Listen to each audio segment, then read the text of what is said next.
Good afternoon. Good afternoon. Thank you all. Thank you, thank you. Thank you, thank you. So let me say, and I love you back, and I love you back. So let me say, my heart is full today. My heart is full today, full of gratitude for the trust you have placed in me, full of love for our country, and full of resolve. The outcome of this election is not what we wanted, not what we fought for, not what we voted for, but hear me when I say, the light of America's promise will always burn bright. As long as we never give up, and as long as we keep fighting.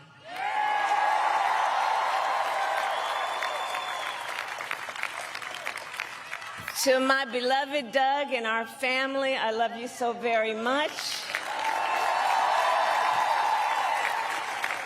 To President Biden and Dr. Biden, thank you for your faith and support.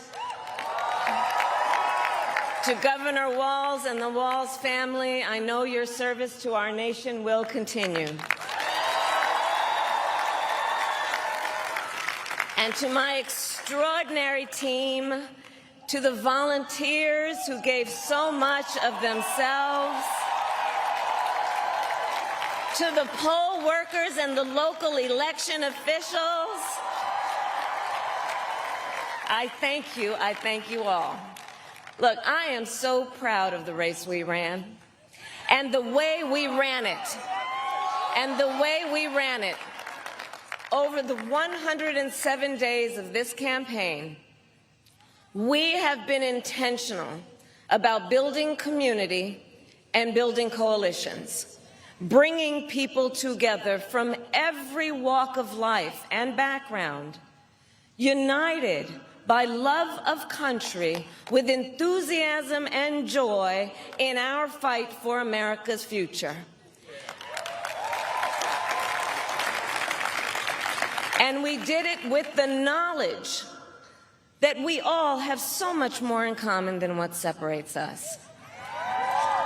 Now, I know folks are feeling and experiencing a range of emotions right now. I get it. But we must accept the results of this election. Earlier today, I spoke with President-elect Trump and congratulated him on his victory.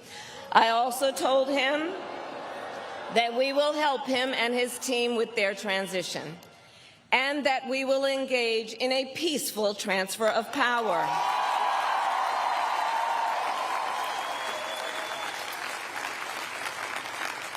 A fundamental principle of American democracy is that when we lose an election, we accept the results. That principle, as much as any other, distinguishes democracy from monarchy or tyranny. And anyone who seeks the public trust must honor it. At the same time, in our nation, we owe loyalty not to a president or a party, but to the Constitution of the United States.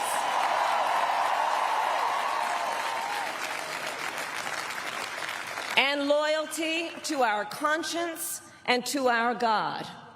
My allegiance to all three is why I am here to say, while I concede this election, I do not concede the fight that fueled this campaign.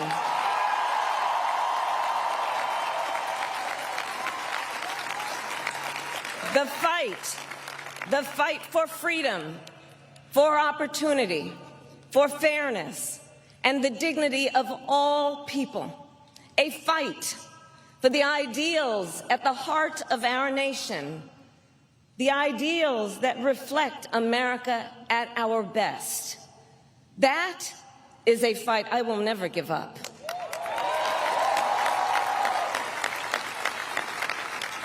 I will never give up the fight for a future where Americans can pursue their dreams, ambitions, and aspirations, where the women of America have the freedom to make decisions about their own body and not have their government telling them what to do. We will never give up the fight to protect our schools and our streets from gun violence. And America, we will never give up the fight for our democracy, for the rule of law, for equal justice, and for the sacred idea that every one of us, no matter who we are or where we start out, has certain fundamental rights and freedoms that must be respected and upheld.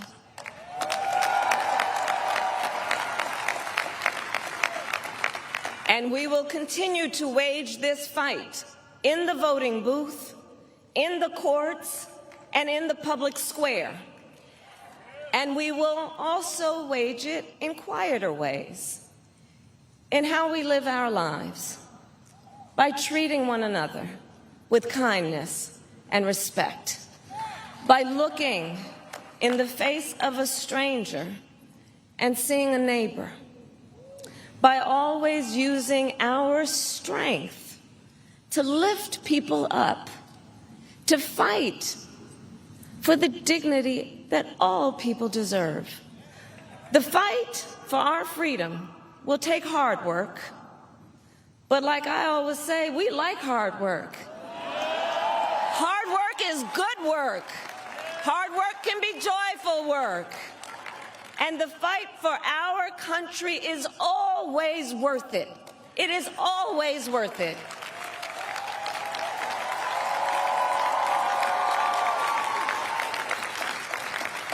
To the young people who are watching, it is, I love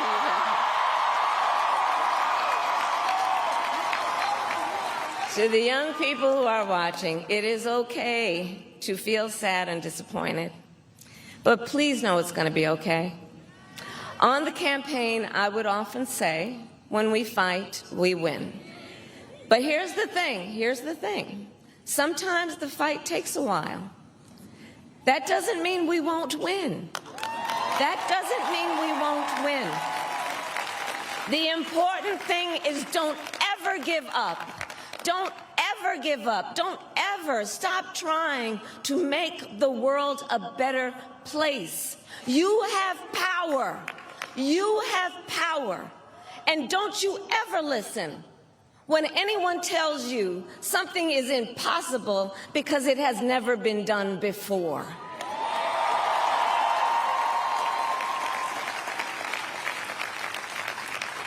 You have the capacity to do extraordinary good in the world. And so to everyone who is watching, do not despair. This is not a time to throw up our hands. This is a time to roll up our sleeves. This is a time to organize, to mobilize, and to stay engaged for the sake of freedom and justice and the future that we all know we can build together. Look, many of you know I started out as a prosecutor, and throughout my career, I saw people at some of the worst times in their lives. People who had suffered great harm and great pain, and yet found within themselves the strength and the courage and the resolve to take the stand, to take a stand, to fight for justice, to fight for themselves, to fight for others. So let their courage be our inspiration. Let their determination be our charge. And I'll close with this. There's an adage an historian once called a law of history, true of every society across the ages. The adage is, only when it is dark enough can you see the stars. I know many people feel like we are entering a dark time, but for the benefit of us all, I hope that is not the case. But here's the thing, America, if it is, let us fill the sky with the light of a brilliant, brilliant billion of stars. The light of optimism, of faith, of truth, and service.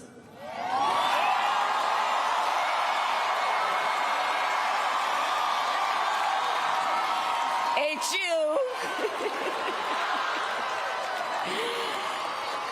And may that work guide us, even in the face of setbacks, toward the extraordinary promise of the United States of America. I thank you all. May God bless you, and may God bless the United States of America. I thank you all.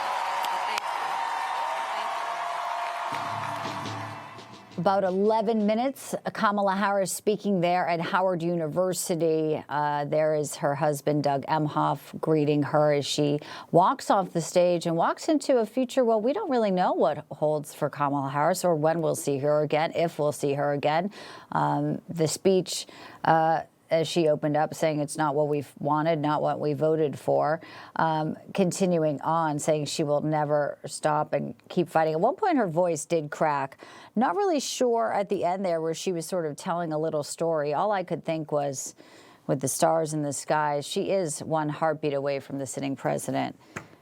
And at least that is the case now until January 20th. Not quite sure that would have been ideal for our nation and the world that is on fire. Kamala Harris exiting there to her supporters, which, by the way, were gathered last night when she told them to go home. And now today she has called Donald Trump also to concede. Let's bring in our panel that was standing by as she was stepping out. So I appreciate your patience. Rob Astorino, Julianne Murray. Kamala Harris, you know, anyone can write a lovely speech or read it off a teleprompter. You know, she just didn't have what it takes. 107 days. She says she's proud of the race. I think a lot of people will look back and says it's marred with a lot of mistakes, Rob. Oh, what a horrible race she ran. No theme, no message other than Trump's Hitler. You know, she won't be president of the United States. Maybe